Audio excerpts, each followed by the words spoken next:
Commencé en novembre le contrat pro avec Ocean City de Tourcoing. Et donc contrat pro, ça veut dire apprendre le métier du travail. Donc c'est une formation au même temps. J'ai commencé à travailler pour eux, tout allait bien.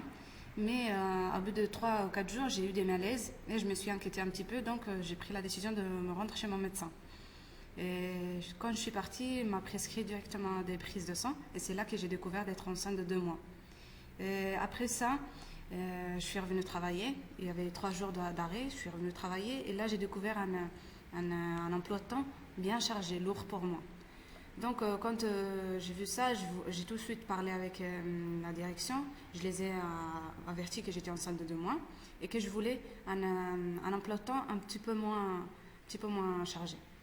Et de pouvoir me rendre aux toilettes de temps en temps parce que j'avais des vomissements, etc. Donc, c'était des causes à ma grossesse. Donc cette petite question que j'avais demandée n'était pas même pas écoutée. Il y a même pas eu de réponse. Je passe la semaine, je travaille, j'avale mon vomi, des nausées, des problèmes physiques que je vous dis même pas. Et donc je décide de me remettre encore une fois en arrêt maladie. Et c'est là que, en fait, je me repose un petit peu. Mais le jour que je reviens travailler, c'est le jour que je serai emmenée à l'hôpital. Et donc ce jour-là, malheureusement, ça s'est déroulé de 14h jusqu'à 20h30.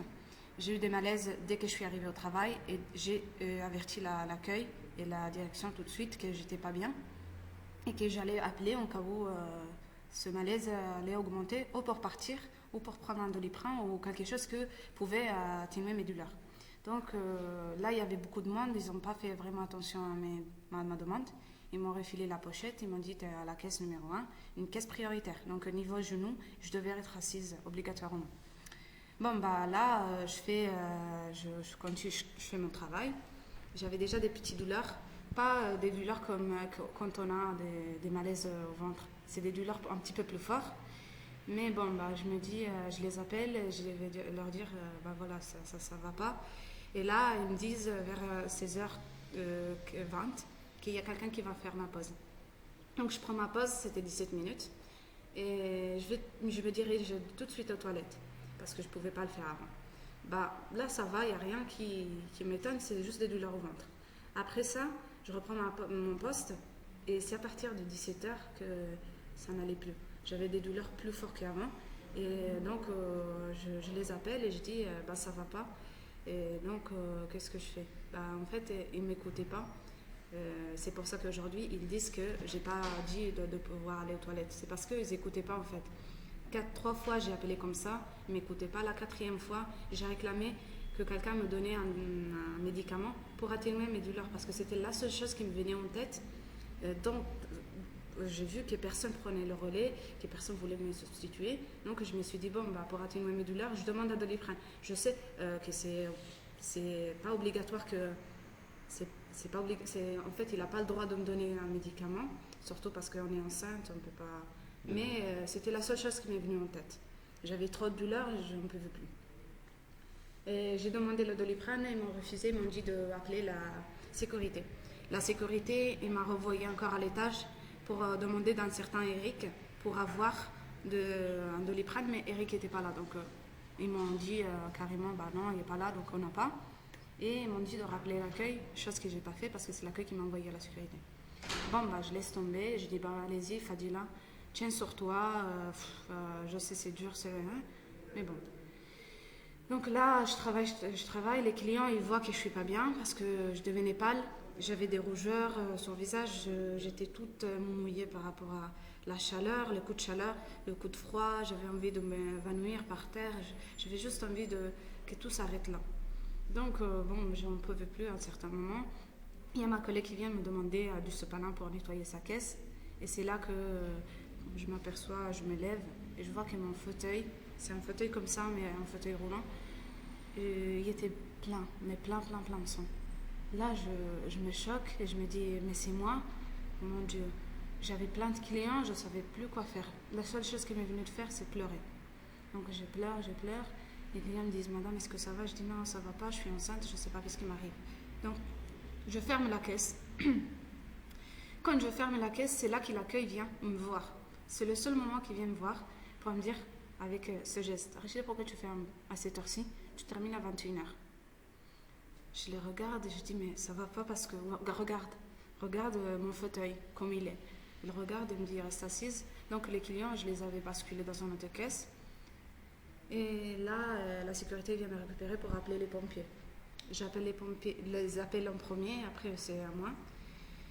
Je parle avec eux, ils disent de rester assise, etc. Ils arrivent, me demandent si je suis partie aux toilettes. Je dis non, c'était impossible pour moi de me rendre aux toilettes, parce que voilà, quel métier je fais. Et ils n'ont pas voulu me donner l'occasion. Donc je vais aux toilettes, c'est là que malheureusement tout coule, tout tombe. Et c'est là que le fœtus tombe. Et moi, sur le choc, j'étais en pleurs. Et le pompier me frappe à la porte, me dit d'ouvrir la porte et de sortir. Et il récupère le fœtus et le met dans une boîte. Et il me dit: je ne vous montre pas, mais je vous confirme malheureusement que vous avez perdu votre bébé. Donc il y aura du monde qui dira la fausse couche, ça ne se fait pas dans une journée. C'est vrai. Peut-être c'était déjà depuis longtemps que j'étais en fausse couche. Mais malheureusement, Auchan n'a pas voulu me donner ce que j'ai demandé. Pour avoir une grossesse normale, j'avais demandé d'améliorer mes plannings. Ils n'ont pas voulu, et c'est ça qui a causé la fausse couche. Donc, ils sont coupables, ils sont quand même responsables de ce qui m'est arrivé. Et c'est pour ça que je demande de reconnaître mon accident de travail. Parce que c'est par faute à eux que je suis arrivée à faire une fausse couche. C'est pas qu'ils sont responsables de ma fausse couche. Non, ils sont responsables de tout jusqu'à que je suis arrivée à faire une fausse couche. Parce que 2 mois avant de travailler pour eux, j'étais en pleine forme. Ma grossesse, ça allait bien, même si je n'étais pas au courant. Donc aujourd'hui, je suis là parce que le directeur de champ m'a appelé, voulait cacher tout ça à la presse. Et moi, je n'ai pas voulu cacher ça. Je voulais, même si je ne montre pas mon visage, vous entendez ma voix, vous voyez mon corps qui bouge. Donc je suis une personne, et c'est ça que je vais faire comprendre aux gens. Je suis une personne. On a des hauts, des bas, on travaille, c'est vrai, mais le travail, c'est comme une famille. On passe plus de temps à travailler que chez nous. Donc, il faudrait que quand même il y ait un suivi derrière des personnes, des salariés, parce que comme ça, c'est pas possible. Je demande juste d'aller aux toilettes. C'est une chose banale. C'est comme demander de boire de l'eau. Je pense qu'on ne peut pas refuser ça à une personne, en plus d'enceinte. Et je suis là parce qu'aujourd'hui, 2016, presque 2007, c'est inadmissible qu'une femme enceinte subisse ça. Et que les collègues ne veulent pas témoigner par rapport à moi parce qu'ils ont peur.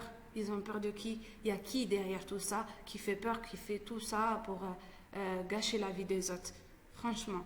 Mais maintenant, ils peuvent faire ce qu'ils veulent. Franchement, ça ne m'intéresse plus parce que j'ai perdu mon enfant. Il n'y a personne et rien du tout qui me rendra ma santé et mon enfant comme j'étais avant.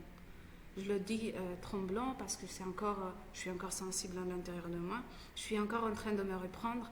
Mon corps a eu de changer pour la grossesse, mais il a eu de changer par rapport à ce qui s'est passé et par rapport à ma fausse couche. Donc je ne suis pas encore tout à fait guérie, je suis encore faible. J'ai quand même pris le courage de retourner travailler là-bas. Une semaine comme ça, j'ai plus voulu retourner là-bas. C'était trop lourd pour moi et je fais 52 kilos, mais c'était beaucoup plus lourd que ça. Plus que mon corps. Donc, et aujourd'hui, je dis à Auchan que vous n'avez pas fait le nécessaire pour me secourir. C'est pas vrai. Parce que vous montrez un visage à la presse, mais derrière à moi, vous me montrez un autre visage. Donc aujourd'hui, je refuse de retourner travailler là-bas par rapport à ça. Parce qu'ils vont faire la belle face devant vous, la presse, mais derrière, ils vont faire autre chose. J'en suis sûre. Donc voilà. Moi, j'ai parlé, j'ai dit le mien, et j'espère que ce message passera à tous les gens qui se ferment parce qu'ils ont peur de parler. Donc parler parce que ça sert, ça vide, et franchement, ça fait du bien. Parce que j'étais seule, et je me croyais, à un certain moment, je croyais que c'était de ma faute, vraiment, ce qui est arrivé. Mais non, c'est pas de ma faute.